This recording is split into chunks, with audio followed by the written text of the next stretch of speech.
San Ignacio de Loyola. Ang lakbit saysay sa kinabuhi ni San Ignacio de Loyola, usa ka sugilambong sa gugma. Ang iyang taras bayanihon, o kini nakahatag kaniyag kabantog, ingon man kalig-on og kusog. Si Ignacio, usa ka masilakon nga sundalo sa palasyo sa hari.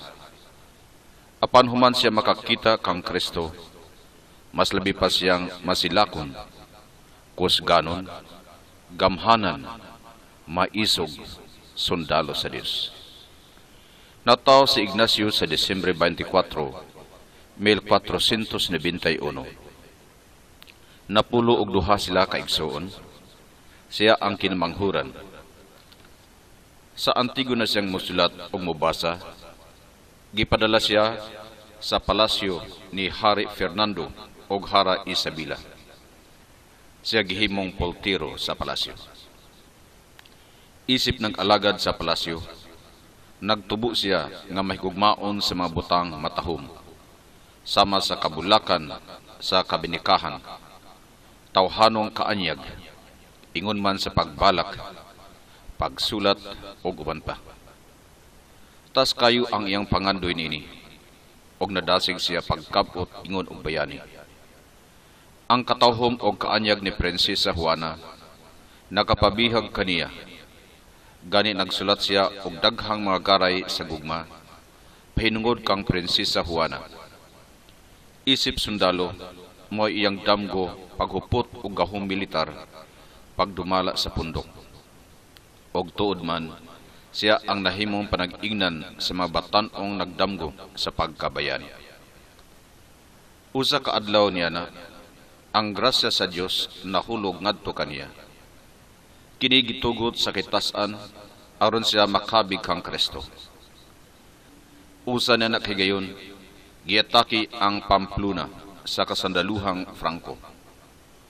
Samtang nanalipod sa Ignacio sa maong lungsod, naigo ang iyang tiil sa bala.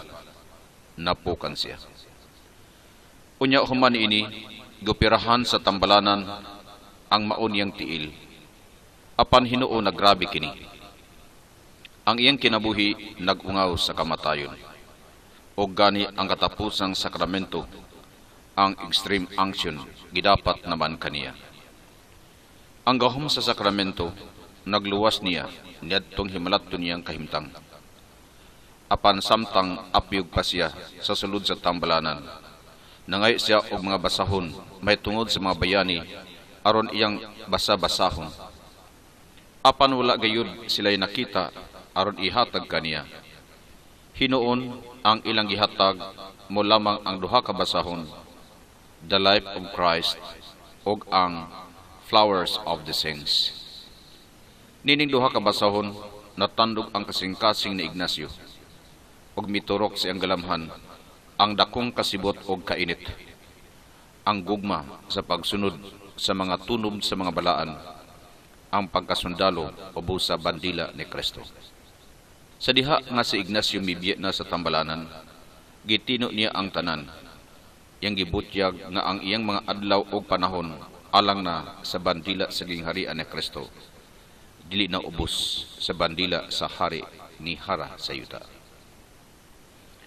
Batanon pa ang takna sa kapunon sa tuig 1552, angat sa pangilin sa pagpanamkon ni Birhen Maria.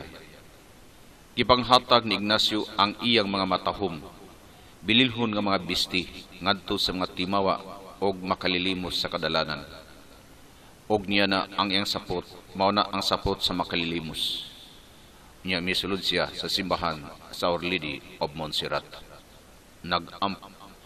Sa sulod atubang sa estatwa imahen ni Birhen Maria, og sa tiilan sa maong estatwa iyang gikabit ang iyang sabli og punyal. Gihural niya, gitugyan ang galamitong panggira sa yutanong pangsundalo ngadto sinahan ni Kristo. Tibok gabi ang latang ni Ignacio sa sanktuaryo.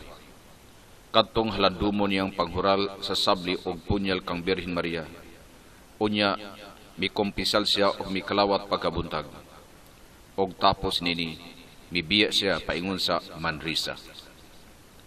Nagpasakit siya, nagampo ug nagpuasa. Ang panumpa ni Ignacio matinud-anon, og kini namunga og maisog kasundaluhan ni Kristo. Diin sa katuigan na nalipod sa santos nga simbahan sa Dios. Unya wala madugay ang mga pagsulay mihasmag kang Ignacio, apan ang tanan iyang nabuntog og nadaog. Og dinhi iyang natugkad ang lawas nun nga pagpasakit, dili kayo sama nga gibugaton sa espirituhanong pagpasakit diha sa pagbasol, paghinulsol, isip bayad sa sala, og hulip sa kadaot nga nahimo sa sala. Katuigan ng labay, gisulatan niya ang iyang mga sakop o mga duki sa Gandia. Iyang gibutyag kanila ang matuod nga pagpasakit isip penitensya. Nagkanayon siya ngadto kanila sa pagpanudlo. Kung ang lawas masakiton, ang kalag niya ng lawasa dili kaayo makalihok. Kinahanglan ato higugmaon og ampingan ang lawas aron kini makatabang sa kalag. Kay pinaagi niya na makatabang ang kalag sa maayong buhat, pag-alagad, paghimaya, pagpasidungog sa magubuhat sa lawas ug kalag.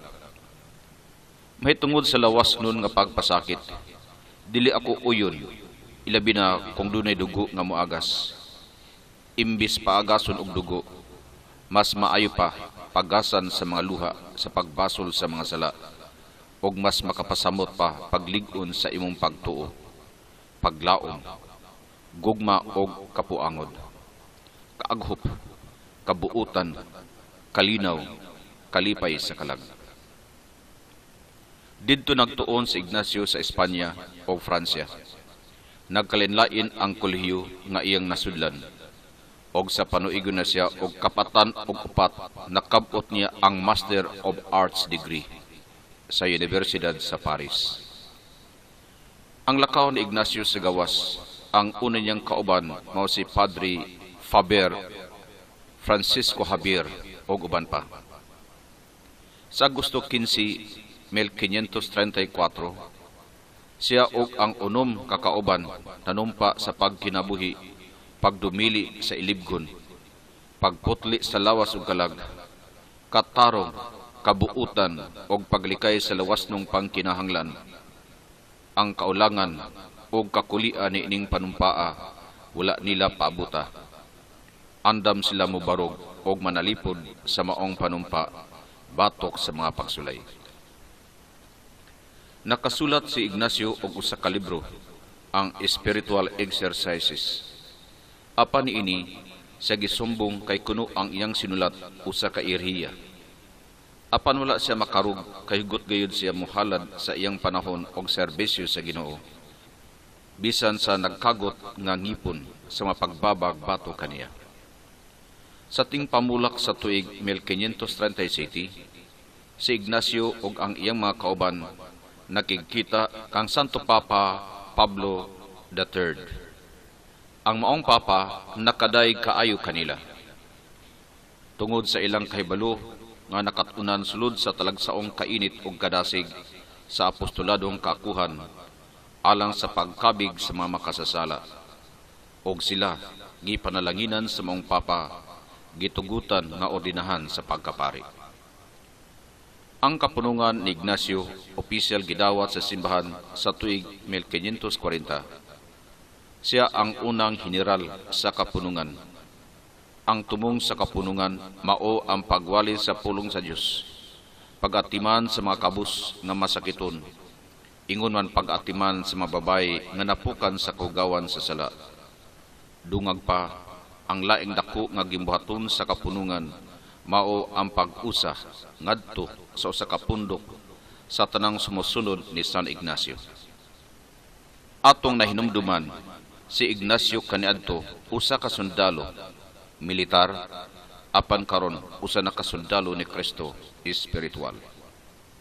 Ang iyang armas dili na ang makapatay sa lawas, kundi makapabuhi na sa lawas o sa kalag. Armas sa pagpaubos, paghigugma, pagpasaylo o kaisog sa pagpanalipod sa simbahan, batok sa mga panamastamas nini. Usa sa mga hiyas ni San Ignacio, mao nga mahigugmaon siya sa hilit ug awaaw. Isip general sa Society of Jesus, buot niya isalig kini sa laing sakop niya. Kay buot siya mag-inusara una sa hilit alang sa pagpamalandong, apan ang mga kauban sa kapunungan mibabag kanunay kaniya sa duha ka higayon. Ilabi na ni adtong panahon sa mga adlaw di nagkaguliyang sa kasamok sa mga pagsulay. Usa sa mga pagsulay ni San Ignacio nagagikan kang Carafa. Si Carafa kaniadto usa ka kasangka sa lalis ni Ignacio sa Paris. Apan sa tuig 1556 nahimong papa si Carafa sa Roma. Gihingusga ni Carafa nga usbon ang mga lagda o kalagdaan sa kapunungan ni San Ignacio. Apan siya hugot nga misupak nini, kay ang maong kalagdaan nga ilang gibansay sulod na sa duging panahon o hinungdanon kayo alang sa pagpadayon sa misyon sa kapunungan. Bisan atong bagyo sa mga pagsulay, din ang maong kapunungan deryot makayag o matumpag, apan gihapon wala makarug si San Ignacio. Wala siya kawad-i og kaugdang, kusog, gahom, kalinaw, paglaom. Sayano nga pagkasulti, miingon lamang siya. Kung kining daotan nga palad, muhagsak kini kanako, og mahitabo kini nga dili akong kasalanan ni kasaypanan, bisan ang kapunungan mahilis unya ingon og asin nga giitsa sa tubig, nagato ako nga bisan pudyot lang sa usa ka takna ang akong pakighinabi sa hilom sa Dios, makabot ko gihapon ang sobra nga kaupayan, kalipay ug kalinaw. Og unya sa tunga-tungang mga adlaw sa tuig 1556 nasakit si San Ignacio. Luya og lapoy kayo ang iyang kalawasan, hago manggod siya kayo, kay masubsob kayo ang iyang lakat og panaw sa buhat sa apostolado og uban pa. Sama siya sa kandila nga nagasiga, daw iwag sa gugma sa Dios ngadto sa katawhan, apan sama usab sa kiniyahan sa kandila nagkaupos, bisan dako ang dilaab sa siga. Hilanat lamang ang sakit ni San Ignacio, apan kini igo nang nakapalubog niya sa banig, og namatay siya. Hinanali kayo ang iyang kamatayon, gani wala kini paabuta nga maoy mahitabo sa iyang mga sumusunod, ingon man sa mananambal nga nagatiman kaniya. Namatay si San Ignacio de Loyola sa Hulyo 31, 1556, ug ang kakuhan sa pagpadayon pagdumala sa kapunungan gibilin sa tulo ka Jesuita nga mga pari, kang Padre Polanco, Padre Madrid og Padre Natal. Wala madugay, gipasidunggan ni Papa Paulo V si San Ignacio nga balaan, og sa tuig 1628 gikanonisar siya isip usa ka santo sa simbahang Katoliko ni Santo Papa Gregorio XV didto sa Roma.